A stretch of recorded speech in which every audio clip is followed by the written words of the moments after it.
nous pour cette nouvelle rencontre sur la traduction de manga que nous organisons dans le cadre du prix Konishi pour la traduction de manga. C'est un grand plaisir de vous voir aussi nombreux ce soir. Chaque année, vous êtes presque, je pense, de plus en plus nombreux et ça montre un intérêt persistant pour la thématique et ça nous touche beaucoup.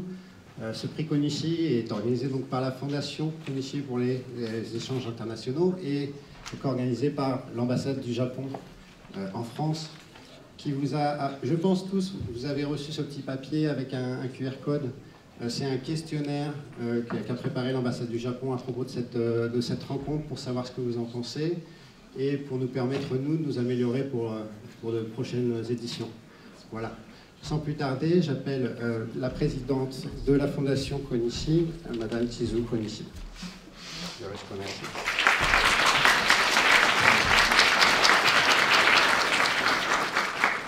Bonsoir, je m'appelle Chizu Konishi.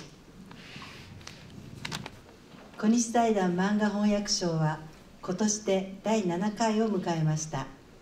グランプリの発表と授賞式は明日の夜に行いますので、どうぞ楽しみにお待ちください。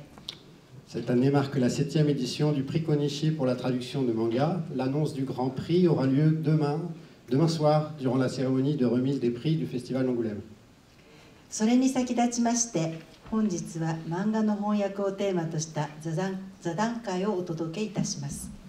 漫画翻訳賞の選考委員をお務めくださったグザビエ・ギルベールさん、そして大変精力的にご活動されている素晴らしい漫画翻訳者のお二方にお越しいただきました。皆様どうぞ最後までお楽しみください。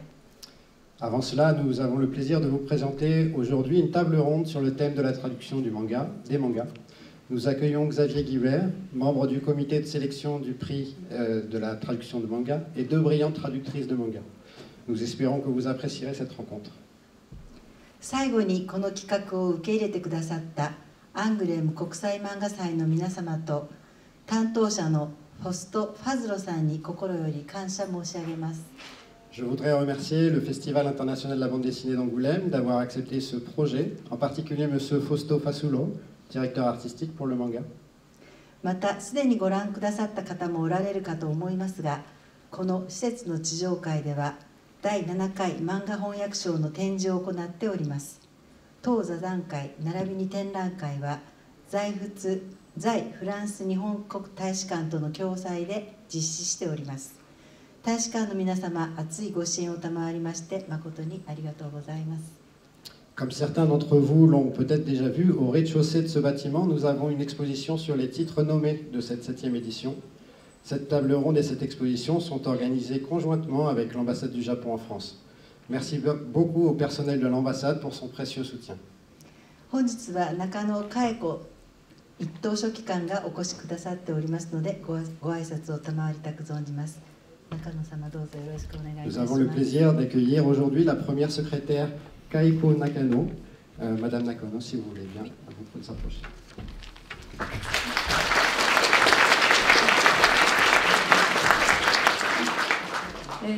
Madame la présidente de Fondation Konishi, mesdames et messieurs, je suis ravie de revenir au Festival d'Angoulême cette année et d'être parmi vous ce soir pour l'édition 2024 du prix Konishi pour la traduction du manga japonais en français. Je tiens tout d'abord à exprimer ma gratitude à la présidente de la Fondation Konishi, Madame Konishi Chizu, et à son équipe pour le développement dans l'organisation de ce prix prestigieux. Ce prix met en lumière le travail méticuleux des traducteurs essentiels dans le rapprochement de nos cultures. L'ambassade du Japon est fière de soutenir cette initiative depuis ses débuts en 2018. Je remercie également les organisateurs du festival, dont son directeur artistique, M. Fasulo Fasto, pour sa contribution exceptionnelle à la valorisation du manga japonais à travers Manga City et les expositions remarquables de cette année. La table ronde de l'année dernière m'a particulièrement marqué et la mise en évidence des défis et l'aspect fascinant de la traduction des mots et expressions en français, tout en préservant l'humour et les nuances subtiles du japonais. Je suis vraiment étonnée, mais aussi ravie de constater le grand succès des mangas en France. C'est impressionnant de voir à quel point les jeunes Français sont devenus d'experts. Leur passion pour les mangas a non seulement favorisé une appréciation plus profonde de la culture japonaise, mais a aussi créé un point culturel entre nos deux pays. Les traducteurs jouent un rôle clé dans ce processus en rendant ces histoires accessibles et en préservant leur essence, permettant aussi un partage enrichissant et une meilleure compréhension mutuelle. J'attends avec impatience l'annonce de la lauréate de cette année qui sera révélée demain soir. Je lui souhaite bon courage pour la suite de sa carrière. En conclusion, j'espère que le prix Konishi continuera de reconnaître le talent des traducteurs et que les mangas continueront d'inspirer le public français. Je vous remercie de votre attention. Merci beaucoup. Eh bien, place à la rencontre. Bonsoir à tous, merci d'être aussi nombreux à une heure aussi tardive aussi après une journée qui a probablement été déjà très longue. J'ai le plaisir d'accueillir ici donc Miyako Slocombe autour de cette table ronde donc, sur le genre dans le manga traduire l'ambigu. Dont l'idée est venue aussi parce qu'on avait cette exposition sur Moto Hagio au-delà des genres. Et pourquoi je parle de Moto Hagio? Parce que justement Miyako a traduit Le Clan des Pots et aussi et Barbara Entre deux mondes aux éditions Akata. Et puis Satoko Fukijimoto qui est entre autres, mais pas que, traductrice de Spy and Family.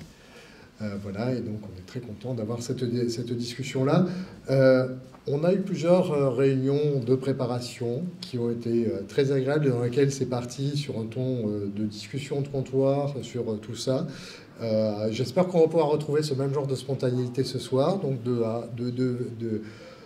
d'explorer tranquillement ce sujet-là extrêmement passionnant sur lequel il y a beaucoup de choses à dire.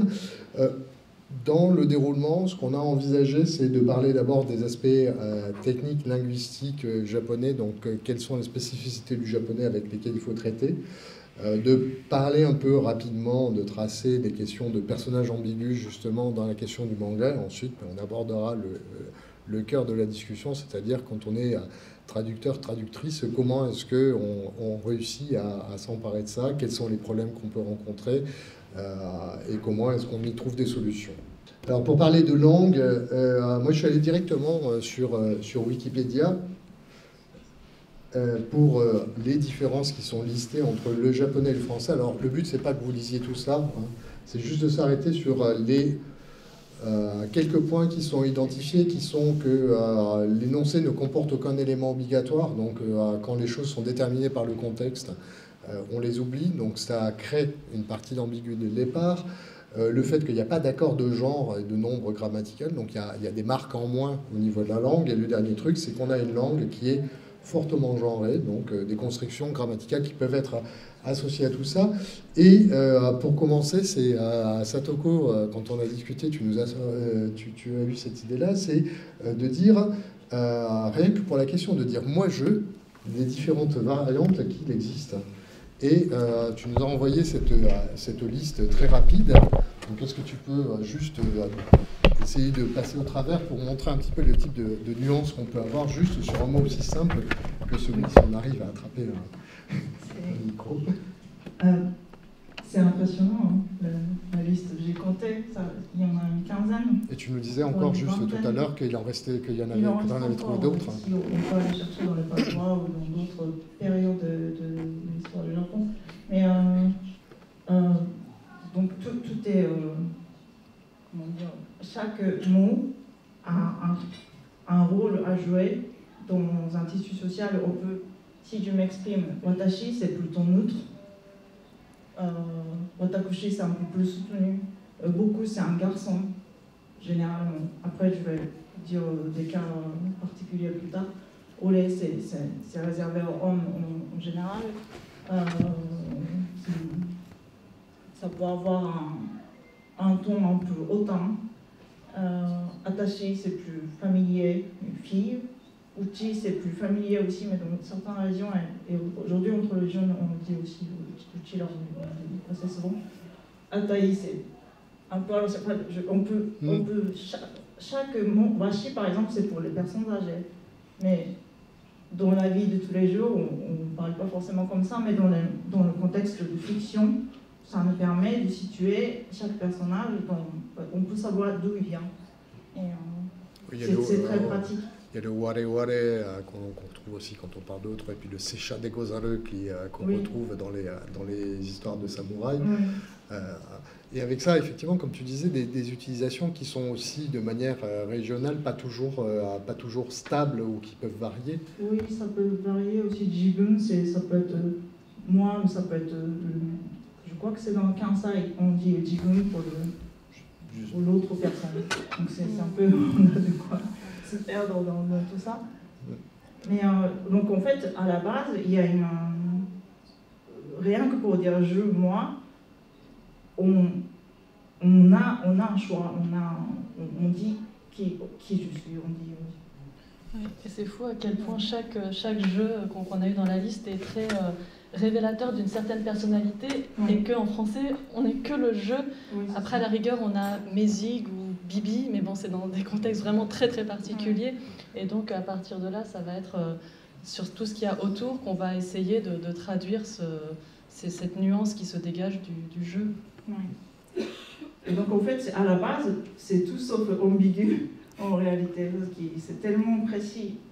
Et nous, on a quelques autres options à faire, mais moi, toi tu fais pareil, j'imagine. La nuance qu'on n'arrive pas à traduire par jeu, on complète par d'autres mots, par d'autres styles en général. Après, quand on discutait, tu disais aussi que ces éléments-là peuvent être attachés à soit quelque chose qui est plus ou moins masculin, mais que aussi l'usage, en fonction des conditions, tu pouvais avoir, par exemple, une fille qui veut s'affirmer va peut-être utiliser des locutions qui sont plus masculines parce qu'elle a un discours plus affirmé, plus revendicateur aussi. Oui, dans le manga, on retrouve de temps en temps des personnages féminins qui s'expriment comme un garçon, beaucoup. Ça se fait pas beaucoup dans la vie de tous les jours, mais dans les séries, on retrouve ça. Et je me suis fait avoir, on en parlera plus tard, mais je l'ai pris à la lettre et que j'ai cru que c'était un personnage en plus qui ressemblait à un garçon. Je l'ai pris pour un garçon et qu'ensuite, en lisant un peu plus loin, j'ai découvert que c'était une fille. Il fallait tout rechanger en français parce qu'en français, une fois qu'on fait un choix, on est coincé dans une grammaire, il faut ajouter le ou, il faut faire triste, machin, tout. Il faut tout changer. Alors qu'en japonais, on n'a pas cette obligation grammaticale. Donc ça, il y a une autre chose, aussi le fait que quand on parle à quelqu'un, alors on peut lister ses pronoms, il y a des pronoms qui sont équivalents pour tu, hein, on parlait Anata, Kimi, Omae, Teme, qui correspondent à des niveaux de politesse qui sont très variables et des associations qui sont variables, mais en fait, dans la réalité, on ne les utilise pas. Si je te parle en japonais, je dirais Fujimoto-san, et j'utiliserai ton nom, mais pas du tout en disant tu. Le tu, finalement, dans la langue orale ou dans la langue, est assez peu présent. Il y a la règle et puis il y a la pratique tous les jours. Oui, il y a le langage dans la fiction et le langage dans la réalité. C'est pareil dans l'animation aussi. Les gens, dans les personnages des films d'animation s'expriment dans un japonais un peu particulier qui est différent de celui du quotidien. Et même ce que je disais, le Fujimoto-san, même quand tu parleras de toi à d'autres personnes, tu diras Fujimoto-san toshite, tu peux passer, plutôt que de dire Watashi, ou tu vois, tu parles de toi-même à la troisième personne d'une certaine manière. Oui, c'est ça. Voilà.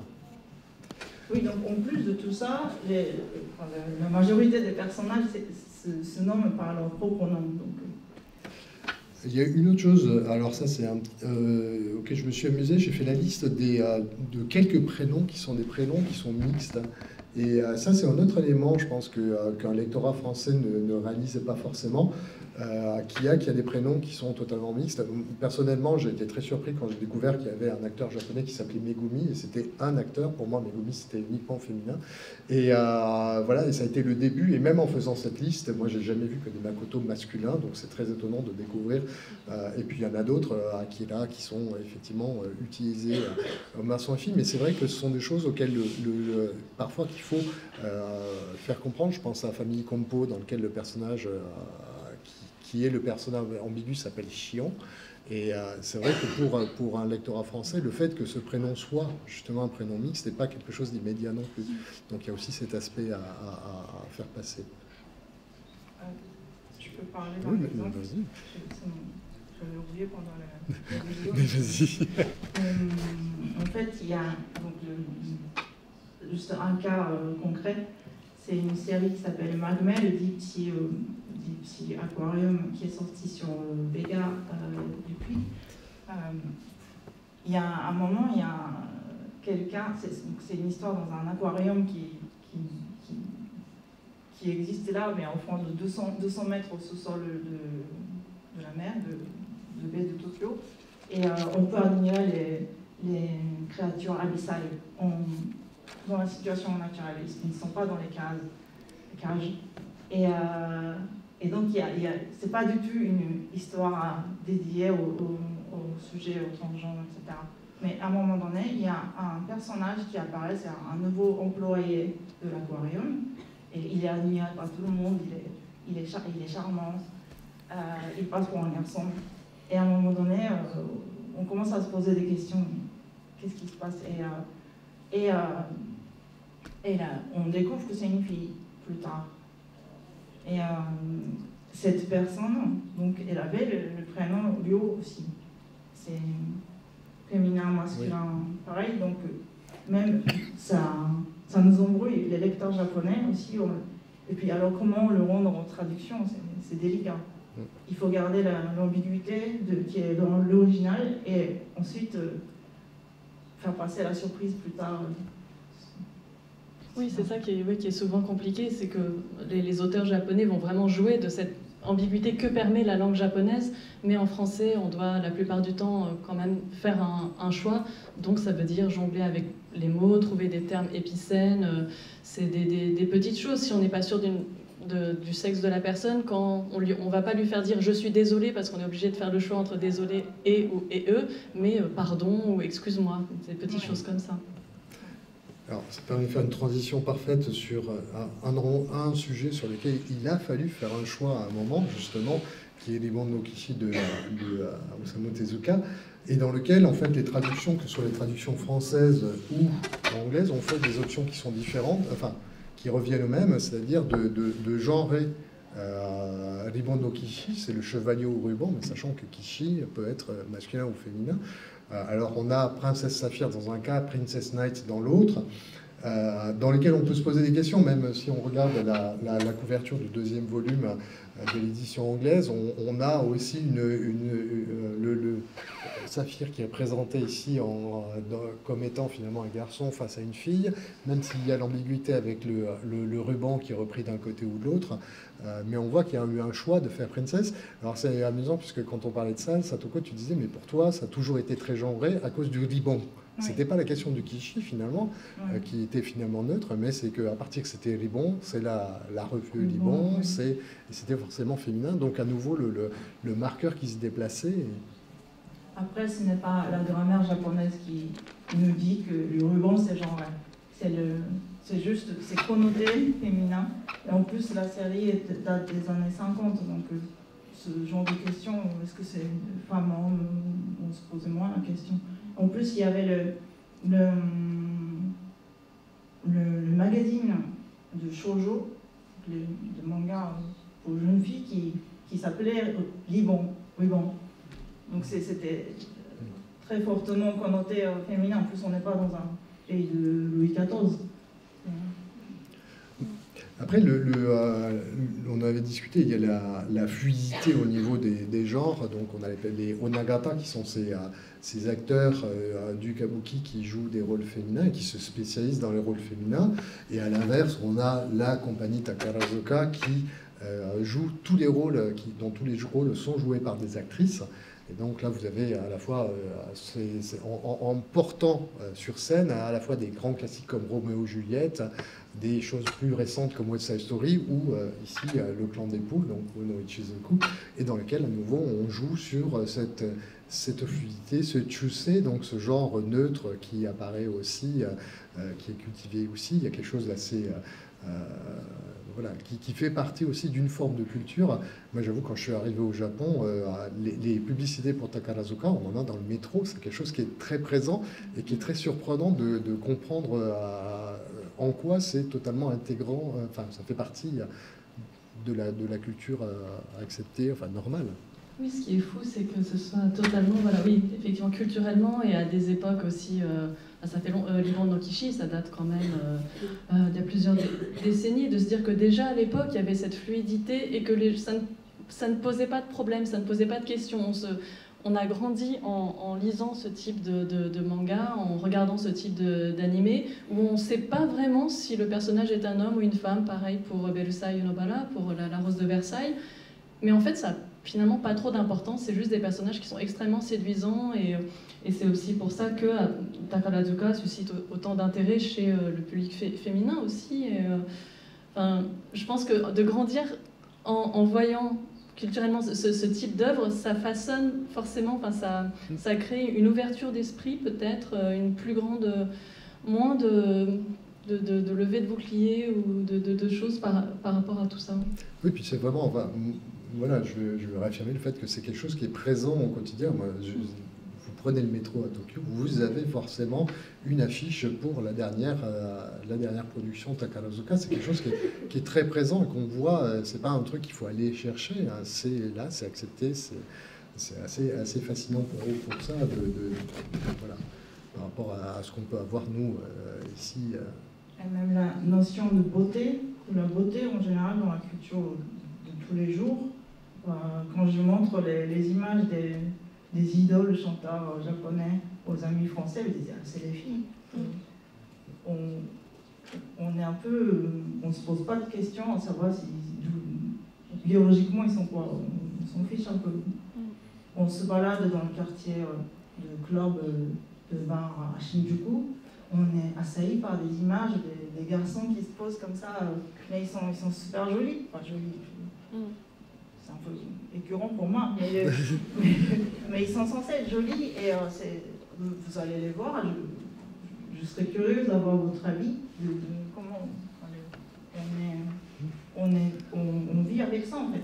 Oui, mais il y a des groupes, enfin je pense à tous les visual kei, je pense à l'Arc-en-Ciel par exemple, qui travaillait beaucoup, Diren Grey, etc. Enfin les groupes de cette époque-là. C'est l'époque où j'étais au Japon, donc ça note mais voilà, les années 90, je trahis mon âge et ma belle, mais voilà, ce sont des gens, des groupes dans lesquels on cultivait aussi une forme d'androgynité. Oui. Voilà, il y avait aussi c'était dans l'autre sens, mais on allait vers le milieu du spectre également. Mais ça, je ne me rendais pas compte avant de venir en France. Quand on est en plein dedans, c'est ça la norme. On a essayé de lister. Alors, très récemment, on a vu ressortir des titres qui, eux, je dirais, abordent très directement ces questions d'ambiguïté, d'asexualité, voilà, de genderless, de personnes trans, de fluidité de genre. Mais quand on discutait, Miyako, tu nous avais parlé d'un personnage qui déjà était dans cette fluidité, qui est Sailor Uranus, le personnage de Haruka. Oui, ça rejoint un peu ce que je disais tout à l'heure, qu'effectivement, Haruka a un nom en plus mixte. Haruka, ça peut être autant un homme ou une femme, il me semble. Dans la version animée, sa voix, on ne peut pas percevoir si c'est vraiment un garçon ou une fille. Et lorsque Haruka est en soldat, comme ça, elle est en femme, mais Haruka a un uniforme masculin de lycée. Et pareil, là, ça n'avait aucune importance, en fait. Est-ce que c'est un homme ou une femme? Ouais. Et ça, c'est quelque chose qui est à nouveau, qui était diffusé très largement, qui était dans une série, en plus, c'est Nakayoshi, il me semble, c'est leur nom, donc on est dans une revue qui est totalement mainstream. Voilà, donc ça rejoint ce que tu disais, Satoko, le fait que c'est quelque chose qui était complètement socialement accepté, qui ne pose pas particulièrement de problème. Je voulais citer, puisqu'on parle de traduction, et le fait qu'il y a d'autres titres. Alors, il n'y a pas la question de cette ambiguïté, elle n'est pas juste limitée au japonais, puisque je pense notamment au travail de Tilly Walden, qui aborde, pour le coup, qui est une autrice qui aborde ces questions aussi de genre de manière pas militante, mais vraiment en s'en emparant totalement. Et dans Un rayon de soleil, c'est un roman graphique dans lequel il y a un personnage qui est non-binaire et pour lequel, au niveau de la traduction, il a fallu utiliser également un langage spécifique, comme il était pour faire écho à un langage spécifique, donc le YEL et l'utilisation de ces pronoms épicènes qui arrivent. Et ça me permet de faire une transition sur le fait que aussi, du point de vue des traducteurs, je pense qu'il y a une vraie question.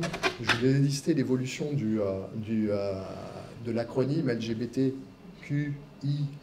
2S, etc., avec toute la traduction, puisqu'elle n'existe principalement qu'en anglais, qui indique un petit peu toutes les choses qui sont venues se greffer à ça, et toute la diversité qui s'est mise en place. Je suis aussi allé voir les drapeaux, puisqu'il y a ces drapeaux. Et ce qui est très fascinant, c'est que cette liste de drapeaux, je l'ai trouvée uniquement sur la version en anglais.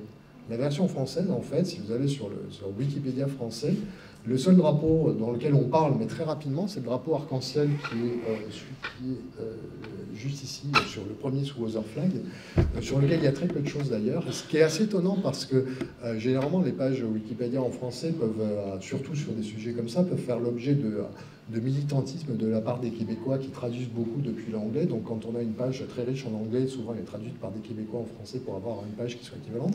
Et là, sur celui-ci, toute cette diversité de revendications, ou du moins de communautés qui cherchent à s'exprimer, elle n'existe pas.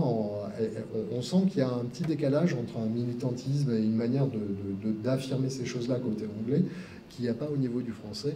Et ça souligne aussi le fait qu'on est sur un terrain qui évolue, qui change tout le temps, et sur lequel il y a plein de choses qui sont en train de s'inventer aussi. Donc par rapport à ces questions de genre plus précisément, et en dépassant juste l'ambiguïté ou le flou que peut laisser la langue japonaise, il y a aussi là des choses qui sont difficiles à aborder. Oui, tout à fait. C'est vrai que c'est un sujet qui aujourd'hui est vraiment brûlant d'actualité, mais par exemple, moi, ma manière de traduire ces ambiguïtés-là, elle a changé en 10 ans. Enfin, il y a 10 ans, il y a certaines questions que je ne me posais absolument pas, qu'aujourd'hui, je vais me poser en traduisant. Par exemple, je pense à La cantine de minuit de Abe Yalo, qui est sorti au Lézard Noir.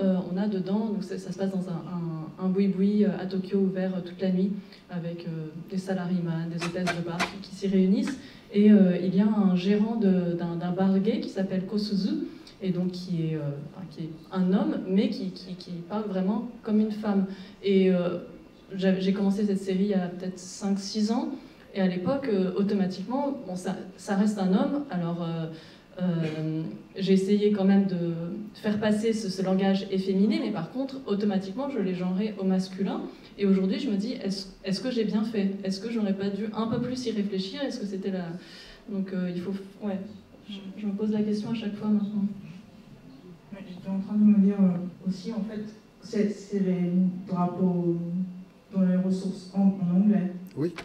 Oui. Mais en français, on doit se poser beaucoup de questions compliquées pour traduire dans une langue... Je me disais dans les pays anglophones, on peut développer autant de choses parce que ça ne pose pas de problème dans la langue de tous les jours. Il y a quand même l'existence de... Il y a des changements. En fait, il y a notamment l'utilisation, on le voit sur les réseaux sociaux, les gens qui indiquent le pronom qu'ils veulent utiliser. Donc notamment, il y a le they qui est utilisé, mais avec une marque de singulier derrière, donc qui est utilisé notamment revendiqué par des non-binaires. Après, il y a des articles qui sont des contractions entre Parfois, c'est des she's ou des choses comme ça dans lesquelles on utilise le fait que he's, her est un peu différent et il rajoute juste un élément. Donc, je ne suis pas un spécialiste là-dessus, j'ai croisé, ce sont des choses que j'ai croisées, ce sont des choses qui sont aussi en cours de création et d'essayer de voir comment on peut... Donc, c'est toute la difficulté aussi, je trouve, de ces éléments-là. J'imagine que c'est moins compliqué qu'en français. Si on doit adapter, parce qu'en fait, en français, j'essaie d'y penser tout ça. C'est le problème dont on parle depuis quelques années. Ce qu'on faisait automatiquement il y a 10 ans, j'ai le même problème que toi. Mais en réalité, on a, donc pour traduire un texte de manga, on a plusieurs contraintes. On a l'espace limité, on a le nombre de personnages, on a le propos, la fluidité à garder. Il faut que ça reste très oral aussi. Et si on respectait tout à la lettre, au bout d'un moment, ça devient illisible. Enfin, il ne faut pas non plus que ça empêche la lecture fluide. Et c'est à nous de doser ça. Mais il faut trouver le juste milieu. Ouais. Il faut faire attention au contexte aussi. J'y repense parce que je suis allée voir l'expo Hagiomoto. Justement, tu parlais du fait qu'il ne faut pas appliquer sa grille de lecture d'aujourd'hui forcément sur des œuvres d'avant. Donc si on traduit une œuvre qui date des années 80, je pense par exemple à Stop Hibari-kun, où ces questions-là se sont posées, on ne peut pas non plus appliquer sa grille de lecture de 2024 sur une œuvre des années 80. On va pas, alors ça se fera peut-être autrement à travers un travail éditorial ou quelque chose, mais la traduction, on ne va pas lisser ou rendre politiquement correcte une œuvre qui ne l'était pas à une certaine époque. On a eu, nous, l'année dernière, au niveau Jury Konishi, justement, le titre qui a eu le prix, c'était Blue Period, dans lequel il y a un personnage, qui est un personnage de garçon qui s'habille en fille, et qui est traité comme une fille, donc par tout le monde. Donc il y a une forme de naturel, même si de temps en temps la question de l'ambiguïté ressort.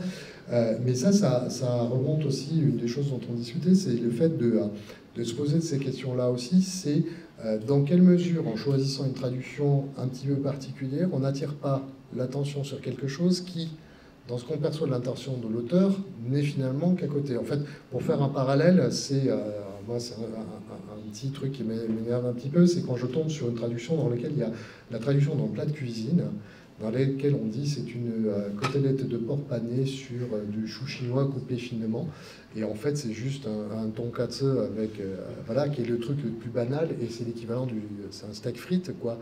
Et brusquement, on a un passage de description qui semble sorti d'un manuel de cuisine 3 étoiles, qui attire l'attention sur un plat qui n'a rien que de très banal. Et il y a toute cette question-là de finalement percevoir aussi quelle est l'intention l'intention de l'auteur. Tu parlais de The Far East Incident avec ce personnage-là de Saya, Saika, qui est ce personnage qui parle comme un garçon.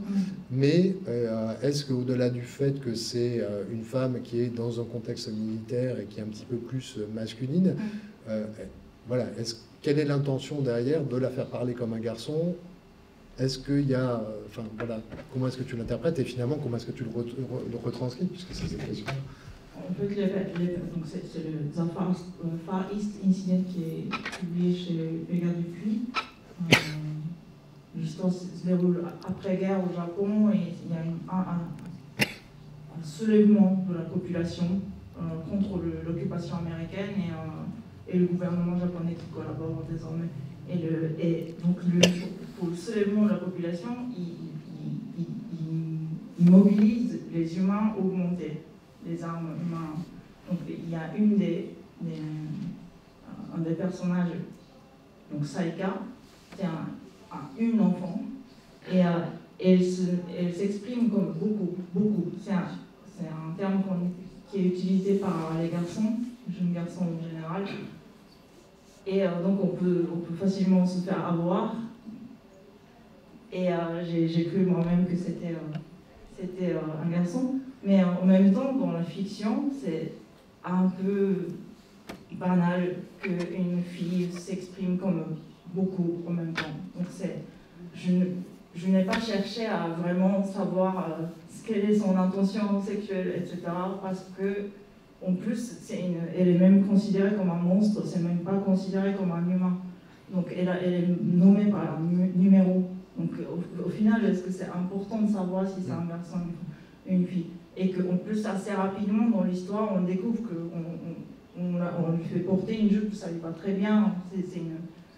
Donc ça me paraissait un peu hors propos d'insister sur le côté neutre et que je ne me suis pas cassé la tête plus que ça. Parce qu'il fallait à un moment donné se laisser porter par l'émotion de l'histoire et c'est un peu grandiose de dire ça, mais on incarne un peu le personnage. On traduit le propos de quelqu'un qui porte un message, et qui porte un sens, qui porte une émotion. Donc on se met dans la peau de ce personnage. Donc si on se pose tout le temps la question, est-ce que c'est politiquement correct, etc., ben on n'y arrive plus en fait. On oublie l'essentiel. Donc j'essaie de garder l'essentiel, et si ça me paraît juste, à un moment donné, dans l'histoire, dans le contexte, là ça ne m'a pas choqué. Après, tu disais que tu avais eu chaud, entre guillemets, parce que tu t'étais rendu compte que c'était un personnage féminin au cours du premier volume, et que donc tu avais pu corriger le tir avant la sortie du livre.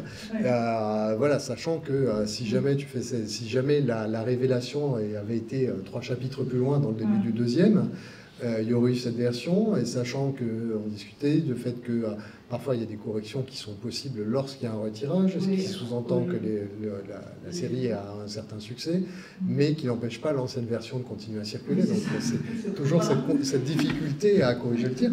Je dirais là-dessus, il y a en plus, là on est dans l'exemple où tu avais l'ensemble du premier tome complet, et puis voilà.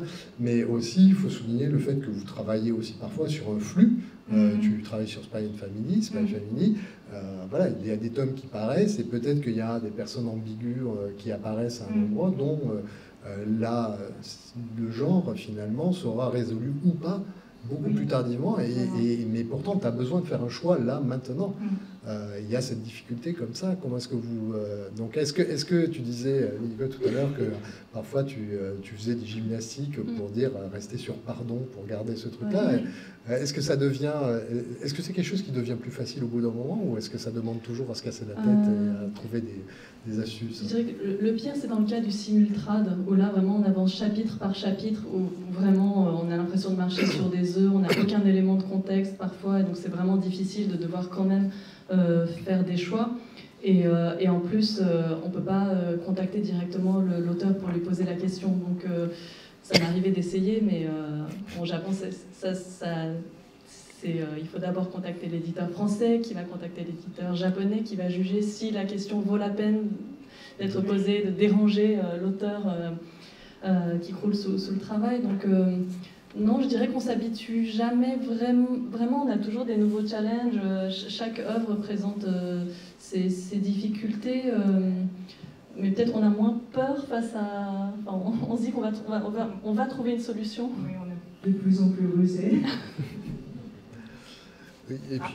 Après ça m'est arrivé, ça m'arrive de plus en plus de poser la question à l'éditrice japonaise, à travers la maison d'édition francophone, et ensuite... Et ça marche ça... Parce que pour la simultrade, je ne pense pas, mais pour des livres publiés avec plus de temps, oui. Et est-ce que parfois la réponse qui vient, c'est on ne sait pas?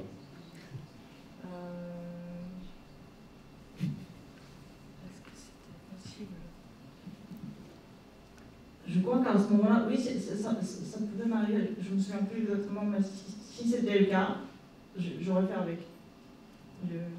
On trouve toujours des solutions. Alors, il y avait aussi, je crois, Miyako, tu nous avais parlé du fait qu'il y avait parfois, il y avait parfois beaucoup de choses dans l'histoire qui reposaient dessus, notamment dans des questions de récits policiers, dans lesquels le genre joue un rôle, dans lequel il y a un suspense à tenir. Donc là, pour le coup, par rapport à ce que je disais tout à l'heure, c'est quelque chose qui devient absolument essentiel. Après, il y a toujours la question de est-ce qu'on met vraiment l'accent dessus pour souligner que c'est là qu'est le nœud du problème, ou est-ce que c'est quelque chose, c'est aussi là que se trouve ce que tu disais aussi, c'est un peu la manière dont tu gardes finalement, tu préserves l'ambiance et le flux du récit. Ouais, il ne faut juste pas faire de choix là où il n'y en avait pas de la part de l'auteur. Enfin, c'est toujours l'intention de l'auteur qui compte, et voilà, c'est... ne pas vouloir être plus malin que l'auteur, et donner des informations qui ne sont pas là. Non, ça, en tant que traducteur, on ne peut pas se permettre de faire ça. Puisqu'on a Pélédieu aussi à l'écran, je ne sais plus qui de vous deux l'a traduit, c'est Satoko. Tu me disais qu'il y a un personnage justement sur lequel tu t'étais posé des questions parce qu'il y a une ambiguïté sur un des personnages qui parle, qui a des intonations plutôt féminines dans Pélédieu, tu ne savais pas trop comment. Ouais. Alors, ça, c'était pas pour Pélédieu, mais je peux parler de Pélédieu plus tard. C'était sur une autre série qui n'est pas encore publiée, je crois, mais que j'ai fini de traduire le tome 1.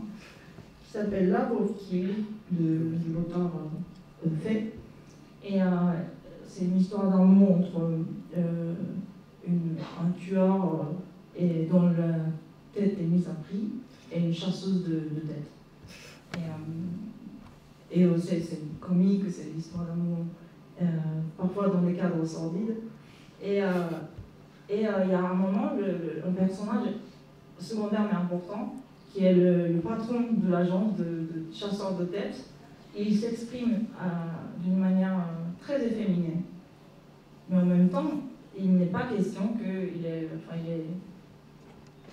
À aucun moment, il est dit dans la série qu'il veut devenir une femme ou quelque chose comme ça.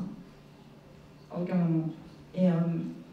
Et moi, je prends ce ton efféminé comme une douceur, une sorte de décalage par rapport au contexte duo, parce que c'est des tueurs, il y a des scènes horribles, mais il y a un personnage qui est quand même le patron, il y a un décalage, le patron, quelqu'un en force dans l'hiérarchie, en plus un homme de grande taille, et il parle avec un ton très doux, même quand il engueule son employé.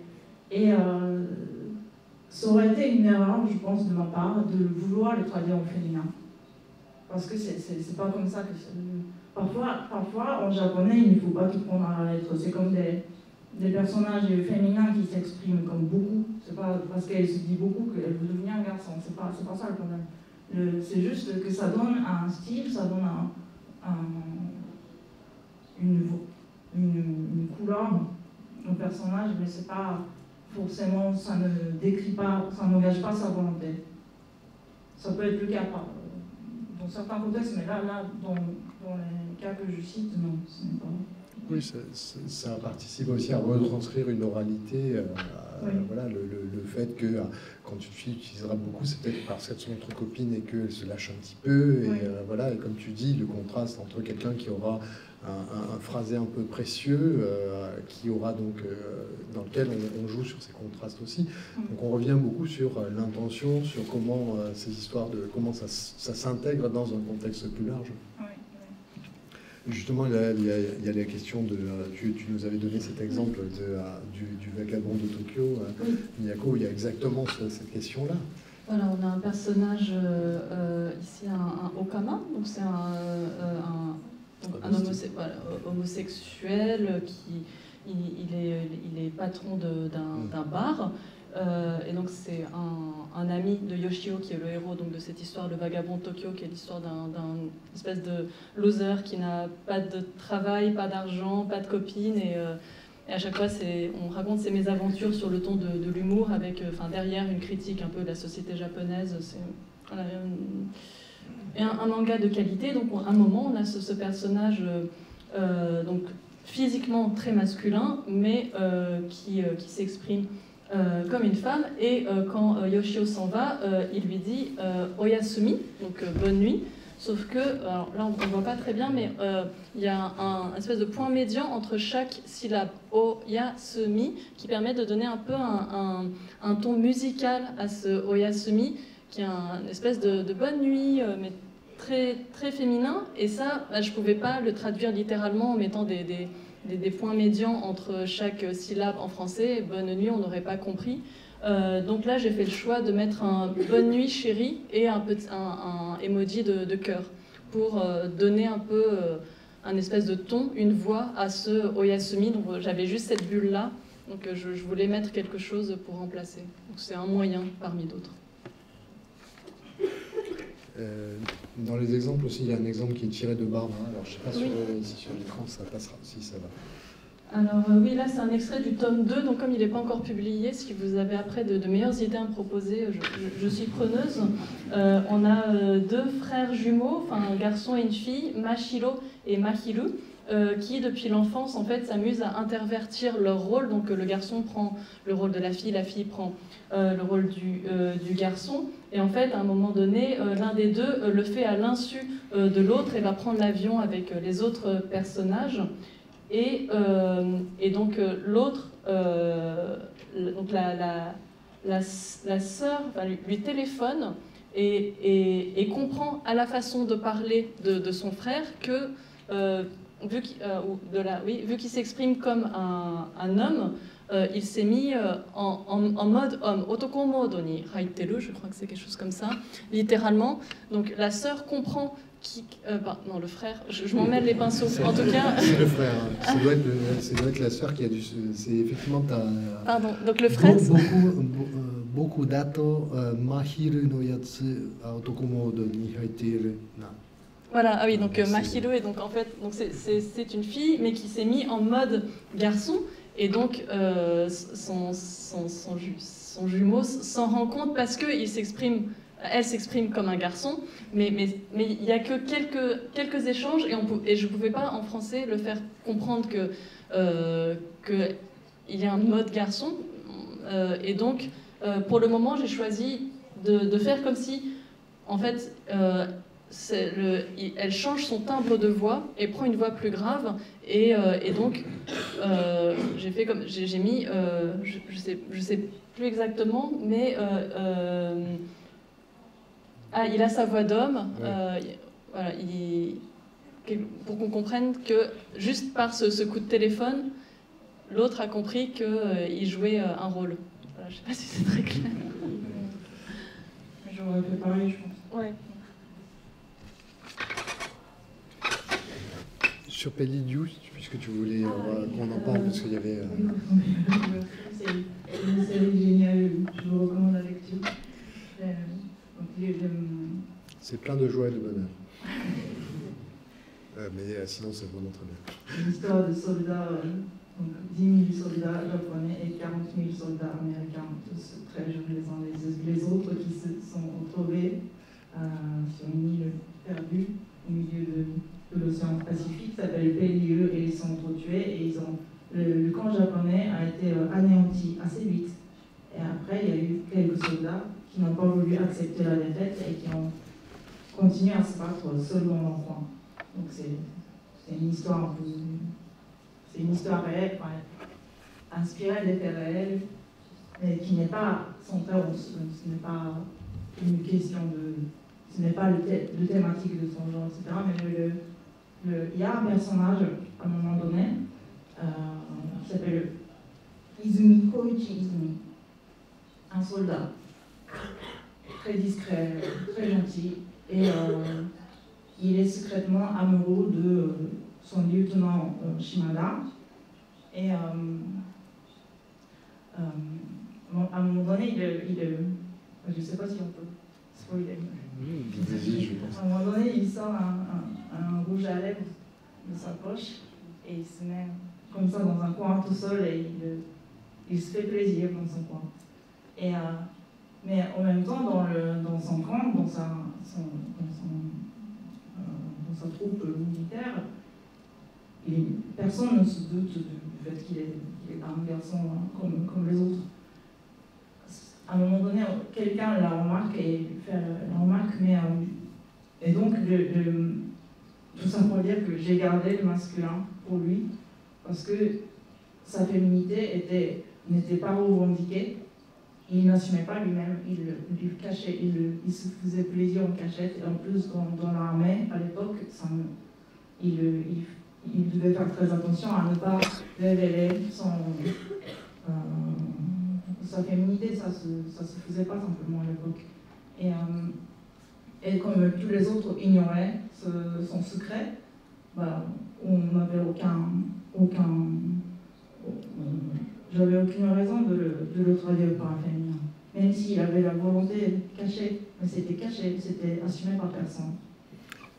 Moi, ça me fait penser à ce qu'on vient de dire sur Barbara, ce que tu viens de dire, Miyako. C'est-à-dire que peut-être que la difficulté, et il y a déjà une difficulté à retranscrire les différents genres eux-mêmes, mais le fait aussi que dans les comportements, il y a des moments, dans la manière dont on vit dans les journées, il y a des moments où les choses vont bouger, comme tu dis, voilà, une norme sociale qui est, on est dans une troupe, on est entre mecs et on se comporte en mecs qui en ont, et puis ces moments-là où brusquement les choses changent, de la même manière, là, il se trouve que c'est le ressort de l'histoire, le fait que les personnages, mais aussi cette façon-là, c'est peut-être là aussi qui est une difficulté supplémentaire, c'est-à-dire non seulement d'identifier une tonalité générale de choses, mais aussi de réussir à retranscrire et à sentir déjà le fait qu'à tel moment, le personnage qui pourtant peut être un personnage féminin, tu parlais du Okama par exemple, il y a des moments où les comportements vont peut-être être plus marqués encore. On le voit quand il dit Oyasumi à Yoshio, il y a le petit cheveu avec le cœur autour, donc tu peux imaginer qu'il force encore que son Oyasumi est encore plus maniéré, je dirais, par rapport à un comportement qu'il peut y avoir avant. Donc c'est comment justement naviguer dans ces nuances et dans ces évolutions des personnages. Ouais.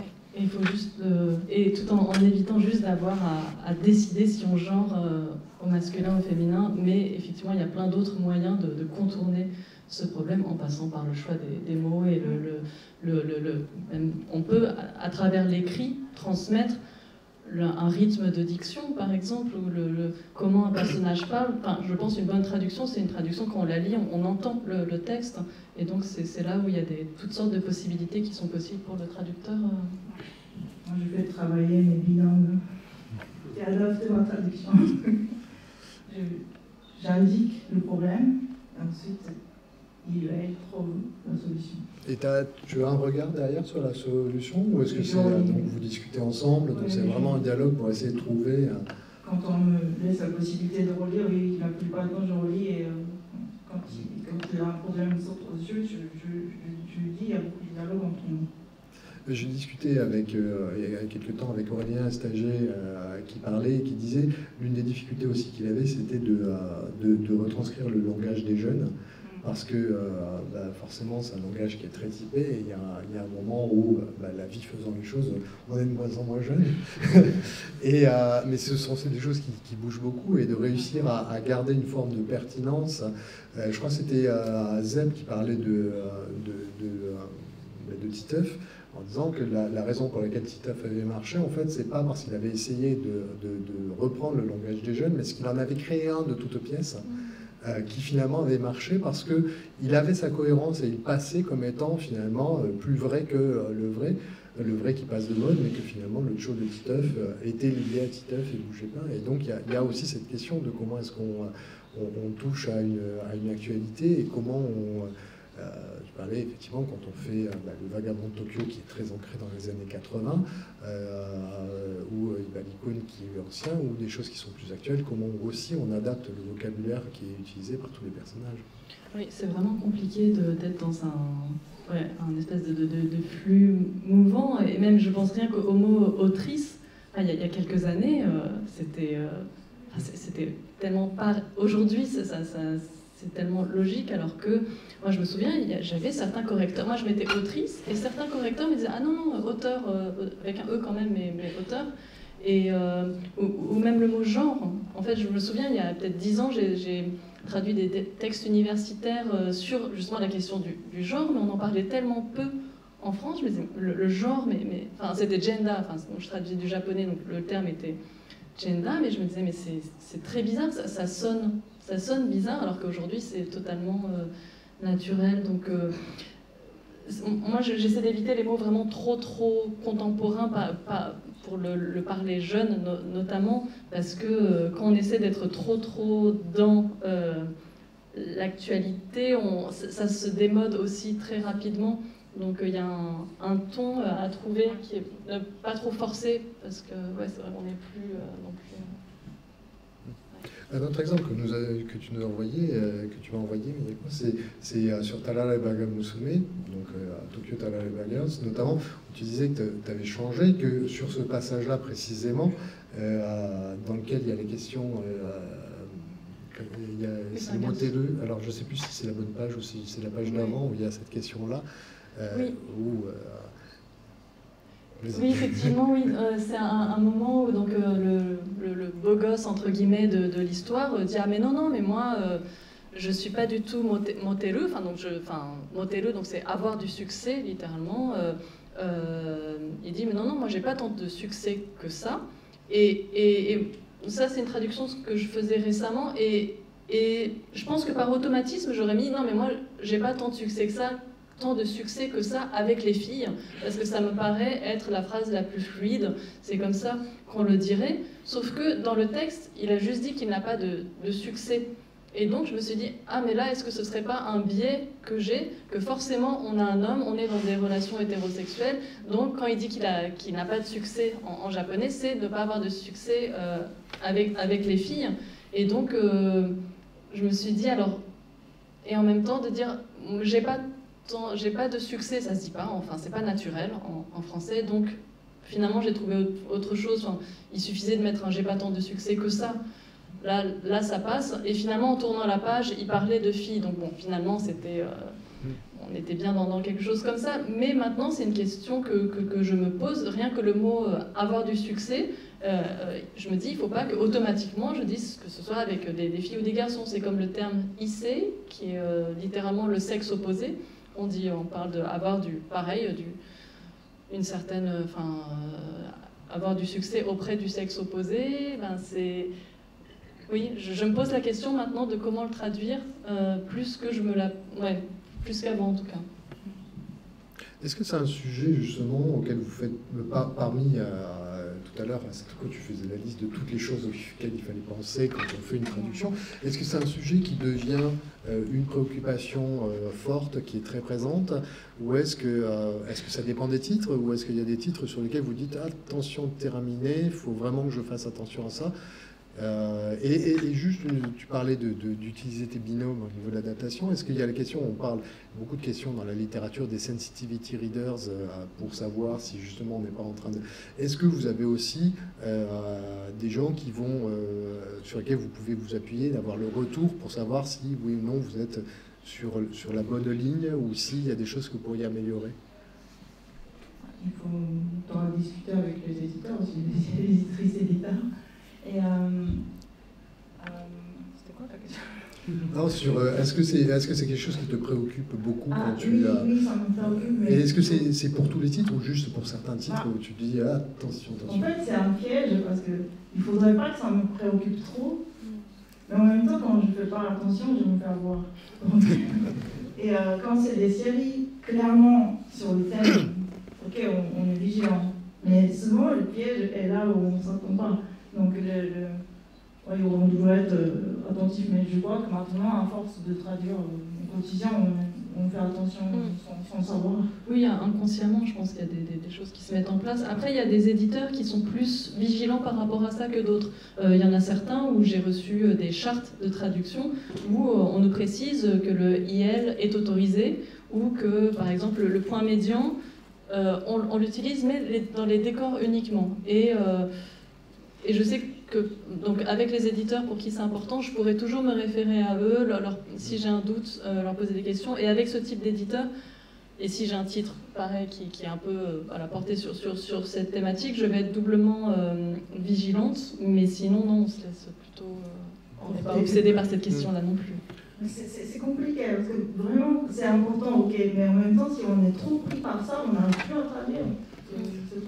Après, on a aussi des éditeurs qui vont choisir spécifiquement des traducteurs. Je pense à Boys Run the Riot, pour lequel Akata fait appel à Blanche de Laborde, qui se présente comme étant ouvertement queer et trans, et qui donc a en plus fait alors je ne sais plus si c'est une postface ou une préface, pour aborder justement ces questions-là, la manière dont il a été traité dans le titre. Donc il y a aussi cette... pour ce cas, et effectivement Akata est un éditeur qui est très sensible sur ces questions-là, d'aller chercher aussi les bonnes personnes ou les personnes qui sont adaptées à traiter certaines spécificités, certaines problématiques. Après, c'est des profils très rares, donc ils ont eu la chance de trouver la bonne personne, mais effectivement, pour ce type de titre, je trouve ça très pertinent de faire appel à des personnes qui sont vraiment au courant de la question. Je peux parler d'un titre.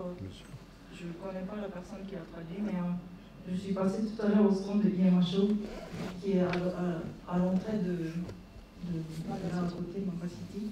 Et donc l'éditeur me montre un titre qu'il a sorti. Et en fait, c'est exactement le thème dont on parle maintenant. Ça s'appelle Cocon. Et c'est une histoire de soldats, de filles, comme pendant la Seconde Guerre mondiale. Et je ne l'ai pas encore lu. Et il y a un garçon, pour ne pas être engagé comme soldat et parti en guerre dans le champ de bataille, et il fait passer pour une fille. Et dans toute l'histoire, on le prend pour une fille et que c'est seulement à la fin qu'on découvre que c'est un garçon. Donc ils ont fait très attention pour rendre la chose à la fois lisible et garder le mystère, garder les choses pour que la surprise passe à la fin. J'imagine que ça devait être très très compliqué et j'ai hâte de le lire. Une dernière question avant de passer les questions à la salle.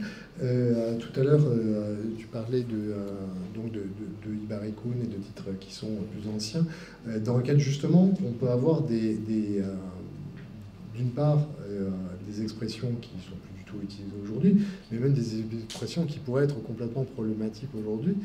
Comment est-ce qu'on gère ça? Puisque là, on parle de traduire l'ambigu, mais comment traduire justement? Est-ce que quand on est face à quelque chose qui est à l'inverse de l'ambigu, qui devient quasiment de l'insultant ou du problématique aujourd'hui, comment ça fonctionne de votre côté? Notamment quand on est sur des choses qui relèvent du patrimoine et sur lesquelles il y a cette question de traducteur, traduttore, traditore, la fameuse expression italienne.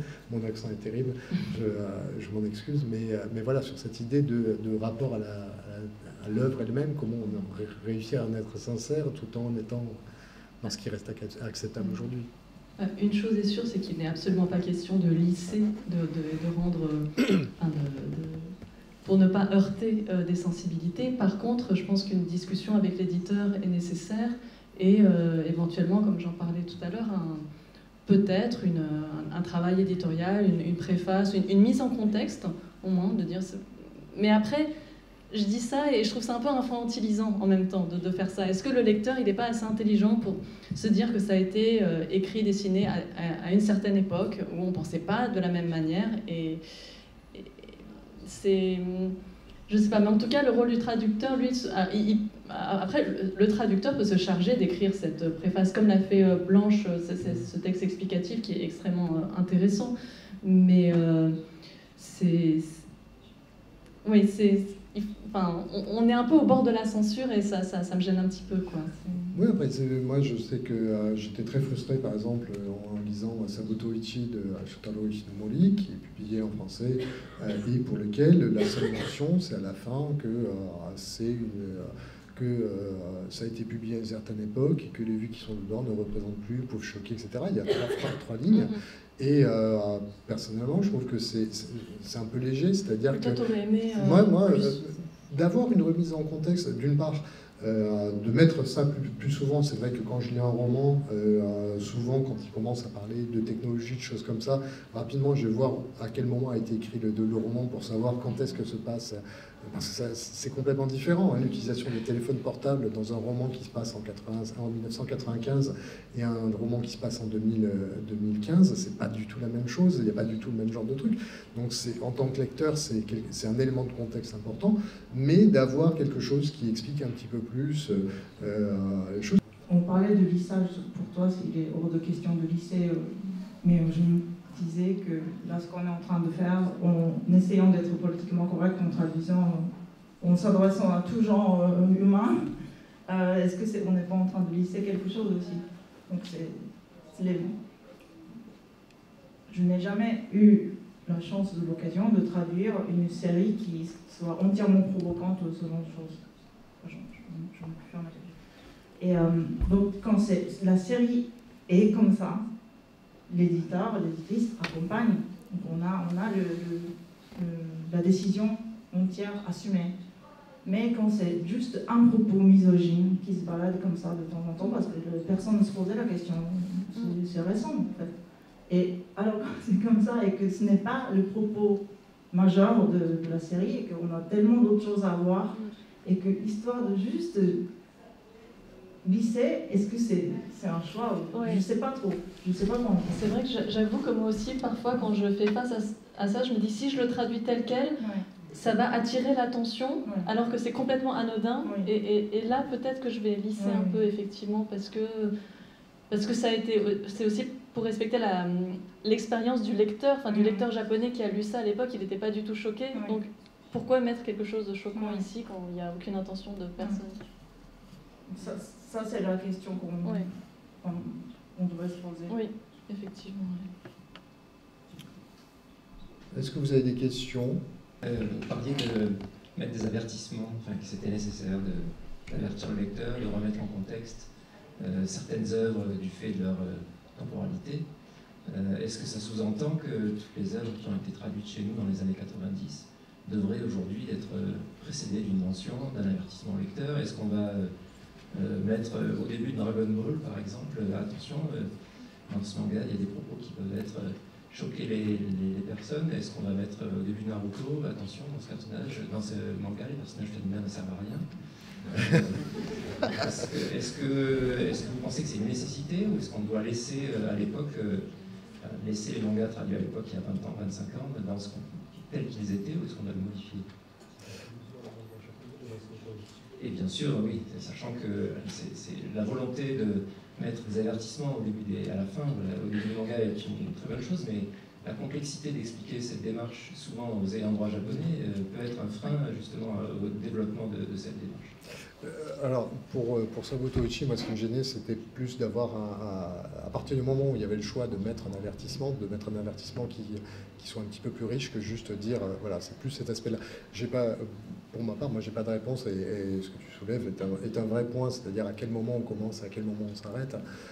Et effectivement, vous parliez d'infantilisation des lecteurs, il y a une vraie question. Vous, est-ce que vous avez un avis dessus? Non, c'est vrai que la question se posait pour des œuvres mais j'allais dire extrêmes comme Hibari-kun, où il y avait vraiment un côté insultant vis-à-vis d'une certaine catégorie, d'une certaine minorité. Mais c'est vrai qu'en fait, où est-ce qu'on, si on commence, c'est vrai que la question se pose de où est-ce qu'on s'arrête. Tu parles de Dragon Ball, effectivement, oui, en fait, c'est vrai qu'aujourd'hui, si je le relisais, il y aurait plein de choses où je me dis, ah tiens, mais... Et effectivement, le problème des ayants droit aussi est compliqué, parce qu'on peut pas, comme ça, un éditeur peut pas s'improviser. Enfin, il faut faire valider. Si on ajoute des textes à une édition japonaise, enfin, je comprends que pour un éditeur, enfin, français, il n'ait pas envie de se casser. Ouais, c'est compliqué. On peut mettre l'avertissement sur tout ce qu'on publie, comme ça on est protégé pour les décennies à venir. Non, c'est une question. Je pense que en fait, ça rejoint pour moi une bonne partie des questions qu'on a pu aborder sur simplement la manière dont on parle, c'est-à-dire ce sont des choses qui sont mouvantes, qui sont liées à la société et sur laquelle il n'y a pas de solution aujourd'hui, même voilà, la manière dont je perçois un petit peu les choses aujourd'hui, c'est-à-dire qu'on part de l'idée qu'il faut que chaque personne, qu'il y a plein de communautés qu'il ne faut pas blesser et qu'on se doit d'être bienveillant de manière générale. Sauf que écrire une histoire, souvent, c'est mettre en scène des personnages qui ne sont pas toujours comme ça. Enfin, une histoire avec que des personnages bienveillants, je pense que ça intéresse personne parce que c'est très ennuyeux. Il y a très peu d'histoires d'utopie parce qu'une utopie, c'est chiant. Une utopie, se passe rien parce que ça marche bien.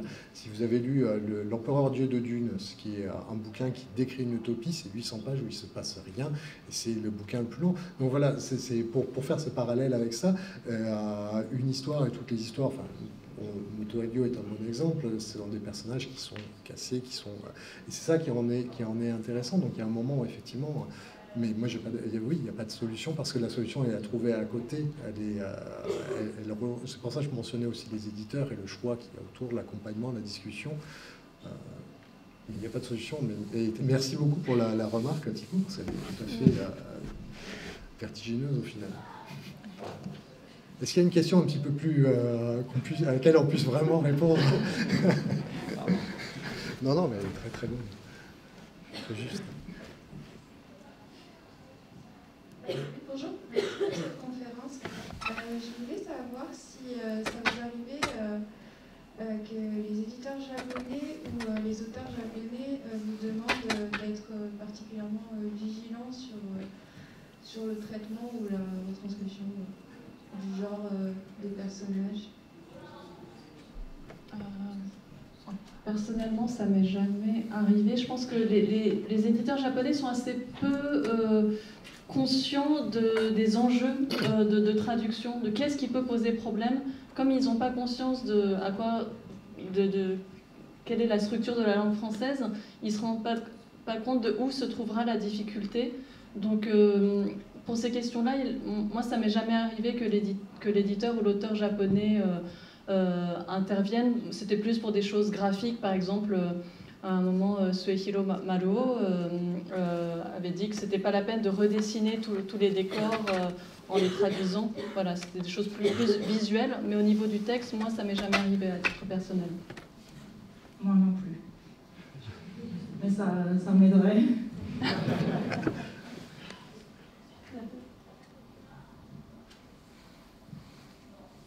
Bonjour, merci pour cette conférence. Je voulais revenir sur la page du Vagabond de Tokyo, je crois, parce que ce que j'ai trouvé intéressant, c'est donc le titre, c'est traduire le genre, enfin l'ambigu.